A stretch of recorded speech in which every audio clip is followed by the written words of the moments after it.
rugendo rw'impinduka no kwiyubaka. Haragaragara amazina y'abagore b'intwari bashyize imbere indangagaciro ziri mu bwitange, ubunyangamugayo n'icyerekezo kirambye.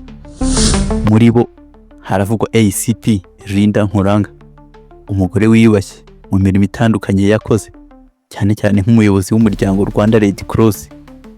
Uru ni urugendo rusesenguye ku buzima, ibikorwa n'uruhare rudasanzwe rwa Assistant Commissioner of Police Linda Nkuranga mu kubaka igihugu binyuze mu gutanga ubuzima ku bandi no guharanira amahoro, ubusugire n'umudendezo w'urwa gihanga, ndavuga u Rwanda. Iyi documentaire irasesengura uruhare rwa Linda mu guhindura isura y'inzego z'umutekano, by'umwihariko uburyo yahagurukiye guteza imbere uruhare rw'abagore muri polisi n'uruhare rwe mu kurwanya ihohoterwa no gukomeza amahoro. Muri kumwe nanjye Fabrice hano kuri Mr ML TV. Mwibutse gukanda subscribe.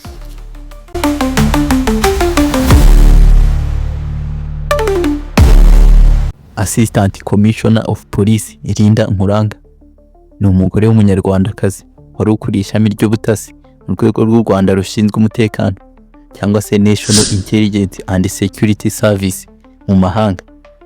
Ubu ni umukuru w'urwego rushinzwe abinjira n'abasohoka. Assistant Commissioner of Police Nkuranga Linda wavutse mu mwaka w'1982, niwe mugore wa mbere uyobora urwego rushinzwe imipaka, abinjira n'abasohoka, uburenganzira bwo gukorera mu Rwanda, inyandiko z'inzira, ubwenegihugu ndetse n'ibindi.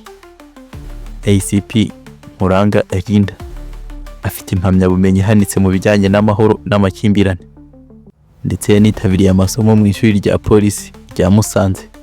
Umwuga we wabaye mwiza kandi byihuse kugeza ubu. Wowe tera agatebe turebere hamwe urugendo rw'icyuya n'ubutwari byaranze uyu mubyeyi kugeza bimwicaje ku ntebe imuha ububasha cyo kukwinjiza mu Rwanda, cyangwa akaguheza inyuma y'inkiko zarwo bitewe n'ikikugenza. Linda Nkuranga yavukiye mu Rwanda mu mpera z'umwaka w'1982 mu muryango w'intangarugero wakomeje kumutoza indangagaciro zo gukunda igihugu, kugira ishyaka ryo gufasha abandi no kurangwa n'ubunyangamugayo. Akiri muto yaranzwe no kugira inyota yo kwiga, kumenya byinshi ku isi no guharanira ubutabera. Yarangije amashuri yisumbuye mu Rwanda, ahitamo gukomereza mu bijyanye n'amategeko n'imiyoborere mu mashuri makuru, mbere yo kwinjira mu myitozo yihariye ijyanye n'umutekano ndetse n'imirimo y'iperereza. Ko yakuraga niko indoto ze z'uko azaba umwe mu bagore baharanira amahoro n'umutekano zateraga imizi. Nkuranga Linda yazamutse vuba mu mapeti mu gipolisi mu myaka igera ku 10. Mwaka wa 2018 we n'abandi bagore babiri ari bo Rose Muhisoni na Teddy Ruyenzi bahawe ipeti rya ACP, cyangwa se Assistant Commissioner of Police.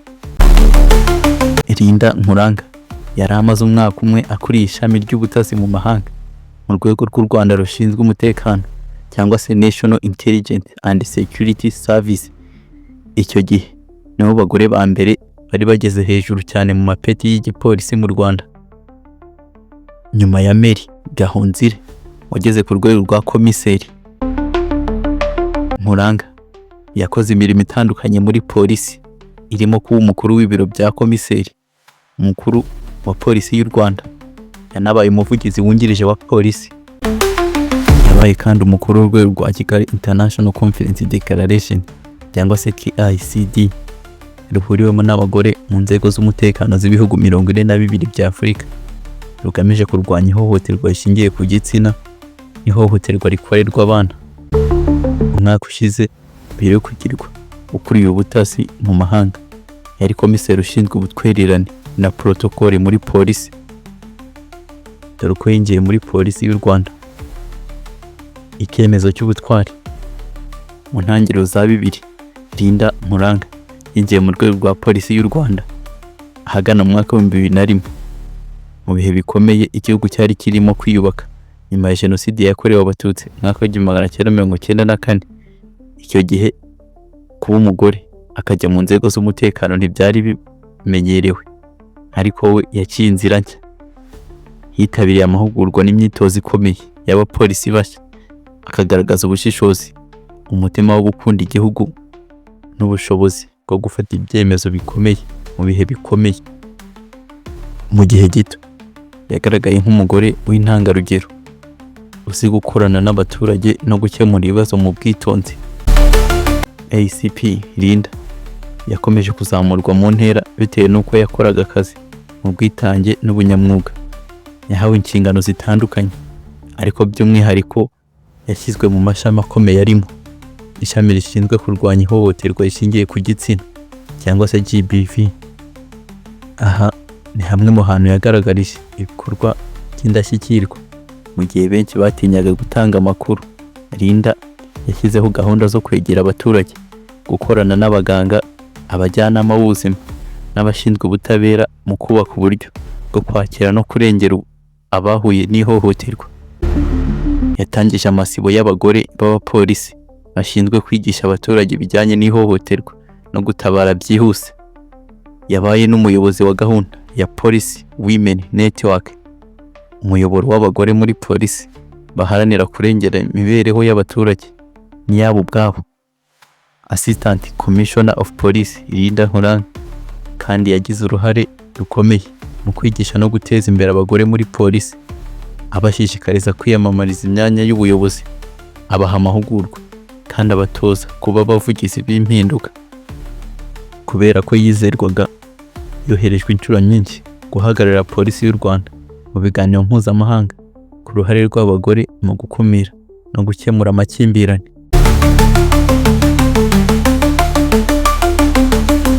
ACP Linda kandi yahawe n'inshingano z'ubutumwa bwo kubungabunga amahoro cyangwa se UN Peacemaking. Linda yakoze mu butumwa bwa Loni mu bihugu birimo Sudani y'Epfo na Haiti. Yarahagarariye u Rwanda nk'umupolisi w'umugore mu bikorwa byo kugarura amahoro, ituze no kurinda abasivile, by'umwihariko abagore n'abana baba barahuye n'intambara. Mu butumwa bwa Sudani y'Epfo yaje kugirwa umuyobozi wa Gender Desk ashinzwe gukurikirana ihohoterwa rikorerwa abagore, guhugura abapolisi baho no gushyiraho uburyo bwo gutanga ubutabazi bwa mbere cyangwa se Fast Response Systems. Dore impinduka n'ingaruka nziza z'akazi ke. ACP Linda yagize uruhare mu kwemeza itegeko rikumira ihohoterwa rishingiye ku gitsina binyuze mu buhamya bwe n'ubunararibonye atanga nk'umunyamwuga. Yakoze ubuvugizi bwatumye polisi y'u Rwanda ishyiraho unity yihariye yo kwakira abahohotewe, inahabwa abapolisi b'abagore babifitiye ubushobozi. ACP Nkurinda kandi yabaye igitekerezo cy'icyizere mu bakobwa benshi bigaga bagira bati natwe dushoboye kuyobora no guharanira amahoro. ACP Nkurinda yubakiye polisi y'u Rwanda ku ndangagaciro z'ubumuntu, ubwitange no gukorera abaturage mu mucyo. Dore bimwe mu bihembo n'imidari y'ishimwe yahawe mu bihe bitandukanye. ACP Nkurinda yahawe igihembo cy'umuyobozi w'umwaka mu rwego rwa polisi hani mu mwaka wa 2017. Mu mwaka wa 2019 kandi yashimiwe na Loni nk'umupolisi w'indashyikirwa mu butumwa bwa UN. Yanabaye kandi mu bagize inama y'ubuyobozi ya Association of Women in Police Africa Chapter. ACP Linda Nkuranga yanditse amateka nk'umuyobozi, umubyeyi n'umunyabikorwa w'intwari. Ubwitange bwe bwubatse urusobe rw'ubumwe, ubutabera n'umutekano urambye. Ni urugero rw'uko umugore ashobora kuba umusingi w'impinduka z'igihe kirekire. Uyu munsi izina rye risigaye ryanditse mu mitima y'abatari bake nk'umugore wahagurukiye kurengera abandi atitaye ku ngaruka, akaba umunyabigwi mu nzego z'umutekano z'u Rwanda ndetse n'isi yose.